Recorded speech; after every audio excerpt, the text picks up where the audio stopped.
Jack, I think I'm in trouble. What kind of trouble? Should I start the car? Is Melody coming with us? I have a few $1,000s in my savings account. We can get by using that for a while. We'll figure something out after that runs out. Whoa, slow down. It's nothing that serious. It's about Melody. Is she the one in trouble? I'll do everything in my power to help her out. You know, she's like a sister to me. Wouldn't that make her my sister? I appreciate the sentiment, but you should really work on your analogies. Sure, if you say so. So what's going on? I'm not quite sure myself. She's been acting really strange lately. I can't make sense of her actions. She seemed fine to me the last time I came over for dinner. What could have changed in 2 weeks' time? Well, it all started when she bought this weird antique jewelry chest. A jewelry chest? As in a storage box? No, that's the thing. It's not just an ordinary storage box. It's a small jewelry chest that she opens with a key. Okay, and that's really not that strange. But she doesn't keep jewelry in there. Or at least, that's what I'm assuming. None of her jewelry's left its place. You keep track of her jewelry? I see it every morning. She keeps it on her vanity table. There are a few rings, a necklace, and a few pairs of earrings. It's not difficult to notice. Okay, so what if she doesn't keep her jewelry in her jewelry box?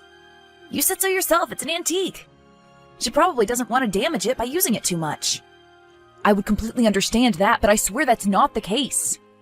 She asked me to never even attempt to open it when she's gone, not even to take a peek inside. I would also get that. She's the one who bought it. I respect her wishes. But, and this is the most bizarre part of this whole thing, every night when she thinks I've fallen asleep, she gets up, opens the chest, takes something out of it, and starts crying silently. All right, I agree. That is kind of strange. Have you asked her about it? I have, but every time I do that, she gets very defensive and says she doesn't remember doing that. At first I thought she could have been sleepwalking, so I tried talking to her when she unlocked the chest, but she quickly locked the chest and went back to sleep. We've been living together for 3 years now, and she's never done anything like this before. What do you think she keeps hidden in there? Letters. I caught a glimpse of what she was holding, and I'm pretty sure it was a letter. I didn't want to jump to conclusions, but I'm starting to get worried. Do you seriously believe she'd ever cheat on you? Is that what you're insinuating? I don't think she'd cheat on you using love letters. I mean, come on, it's the 21st century, for God's sake. You just need to trust her more. I'm not saying that she's cheating on me. I'm just worried that she may be in trouble. I don't understand why she doesn't feel like confiding in me. Well, you already tried asking her directly. How about you just open that box? I can't do that. Why not? Well, she asked me specifically not to look. I promised her I wouldn't. I have to honor my word. In that case, should I be the one to open it? I can come over when she's at work. That way you won't break your word. I don't think that's any better. Maybe I should try talking to her again. What makes you think it'll work this time? I don't see another way. All right, suit yourself. Jack, I have no idea what I'm supposed to do. It's only been getting worse and worse. Is this about Melody's jewelry chest again? Yes. She started sneaking glances at it throughout the day. Now I hear suppressed laughter at night instead of crying. She spends more and more time at work. I don't know what to make of any of this. Have you tried talking to her again? I have, but she keeps telling me not to worry about it and changes the topic. Have you tried opening the chest? No, I haven't. Where does she keep the key? She leaves the key in the lock after locking it. So all you have to do is turn it a few times? Maybe you should really just open it and take a quick peek. You can put it back the way it was and she'll never know. I can't do that. She's deliberately keeping the key in there to show me that she trusts me not to open it. What are you going to do then?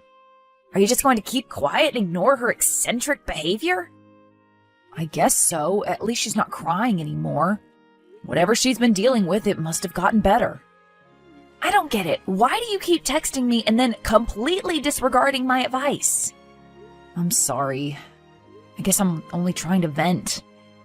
It's frustrating not knowing what's going on. Do you know what's really frustrating? Seeing you ignore the obvious solution. Well, I am sorry you feel that way. You should be.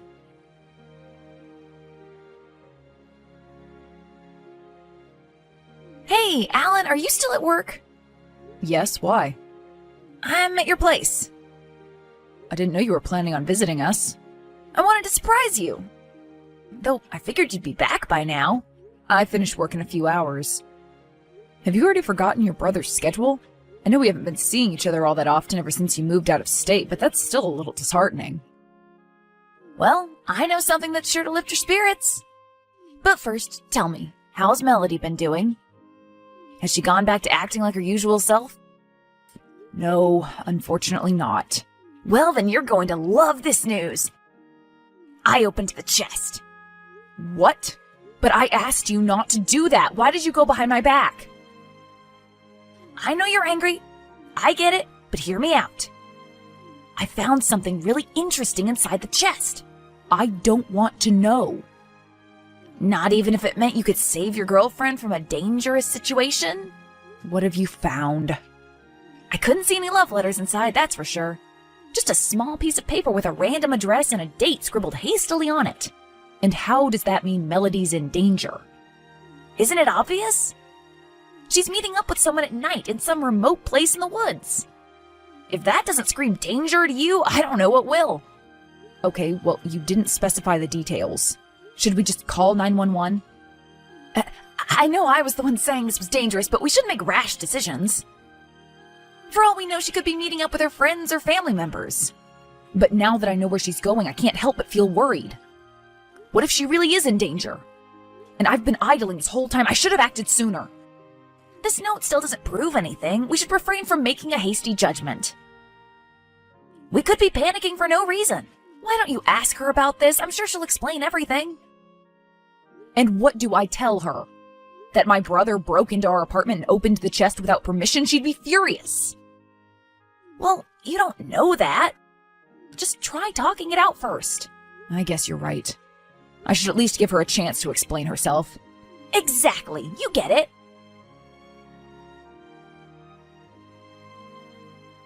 Hey, honey, do you have a moment to talk?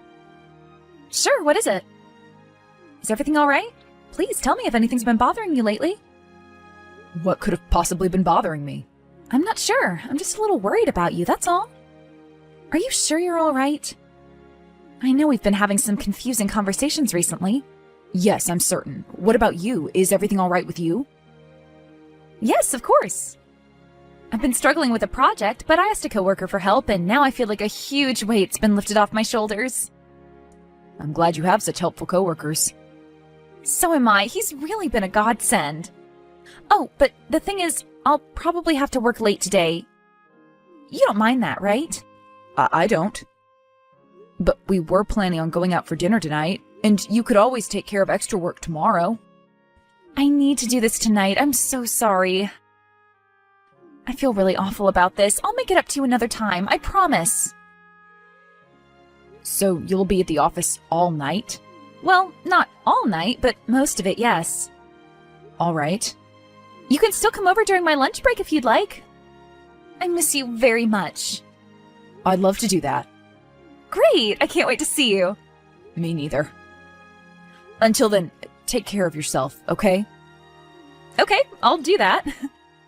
I love you. Love you too.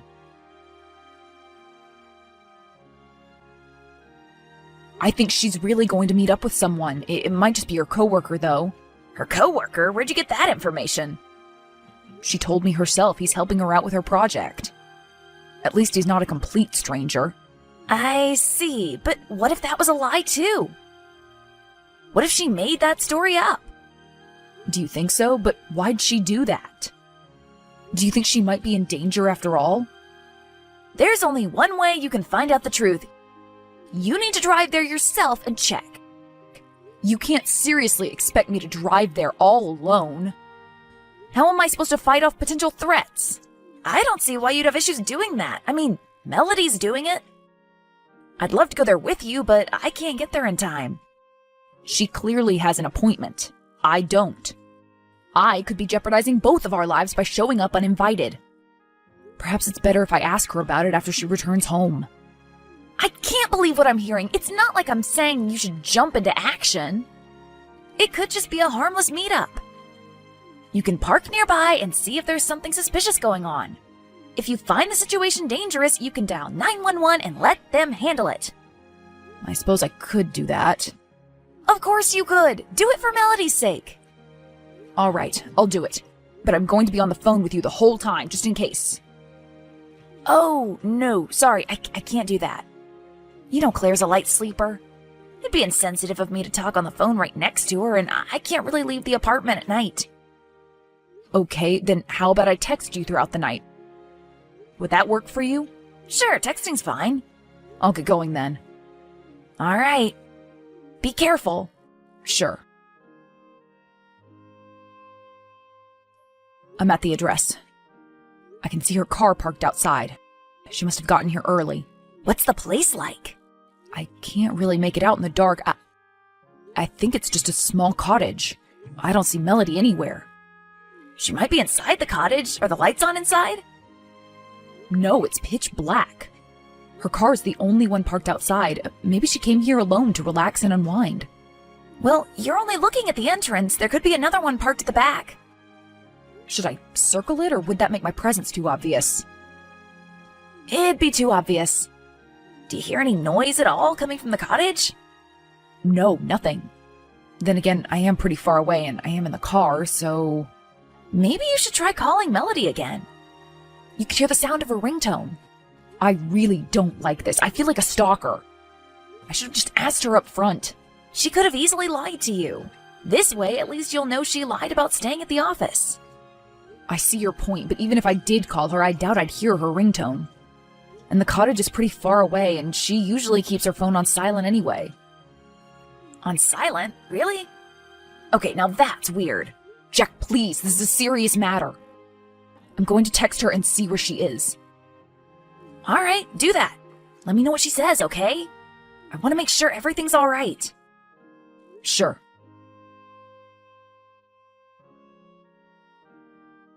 Melody, are you still at the office? No, sorry, I'm not. Could you tell me where you are? I think you already know the answer to that question. I can see your car. All right, then let me ask you this. Why would you drive all the way here at night? I wanted to visit this cottage. Melody... Jack opened the chest. He saw the note with the address. What's the meaning of all this? What's going on? I've been racking my brain, but I can't seem to understand what makes you act this way. Well, you were supposed to find out a lot sooner. But for some reason, it's been almost a month already. I don't understand what you mean. You really have the patience of a saint, Alan. You were supposed to open that chest in a day or two, max. But you kept stubbornly refusing. You asked me not to open it. I know. I was trying to surprise you. I did everything I could to tempt you to open it, but you never gave in. That's why we had to take drastic measures. We? Jack and I. He's the co-worker who's been helping me out with the project I've been struggling with. He had to take matters into his hands and unlock the chest himself. So this whole time he's been in on this? Yes, I'm sorry. Maybe I should have told you the truth sooner, but then it'd feel like all this was for nothing. I still don't understand why you did this. Were you just trying to play a joke on me? Did it get out of hand? No, of course not. I just wanted to organize a fun, surprise proposal. A what? A proposal! You were supposed to open the chest, find the address, drive here at the time specified on the note, and be met with our close friends and family in the beautifully decorated cottage. Then I'd enter and propose. It seemed fun and exciting in theory, but everything went off the rails pretty quickly. I should have just stopped. I am so sorry. So what you're saying is our friends and family members are currently in that cottage? Yes. Wait, let me turn on the lights. Do you see them inside now? I do. I asked them to park by the back entrance. Jack was supposed to keep you busy until we finished setting up. I see. I get it if you're angry. I do. You don't have to come in. You can drive away and break up with me if you'd like. I understand. Nobody's going to blame you. I'll tell everyone it was all my fault. I promise. I can't do that. Right, of course. This was a foolish idea. I should have stopped sooner. I'm so sorry. I'll drive back home and start packing my things. No, Melody, that's not what I meant. I can't drive away and break up with you. I can't do that. I love you. Despite all I've done? I admit this past month's been a lot, but I can see that it was coming from a good place. I appreciate you putting so much time and effort into planning the proposal.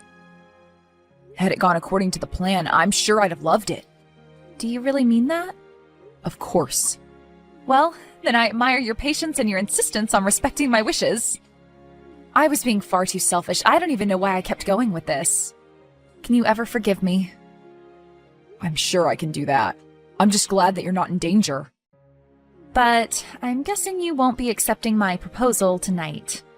I don't think I want the memory of our engagement to be tied to this day. Let's do it another time in the future. I can join you for the party, but that's about all I can do for now. Right, of course, I get it. I'm sorry all your hard work had to go to waste. Oh, please, don't apologize. I just want to forget I ever thought this would be a good idea. I feel awful. It's okay. It could have been worse, right? Well, that's one way of looking at it. What can I say? I am a hopeless optimist. Are you really? Well, yes. Deep down in my heart, I really am. I love that. I love everything about you. I'm so happy you aren't giving up on me. No, of course not. I'm ready to work through these things together. Although, if we're going to get married, we definitely need to work on improving our communication skills. Of course, I promise, no more secrets and no more surprises. Well, maybe a bit more surprises. As you wish. I'll do everything in my power to make up for this. I'll start with this.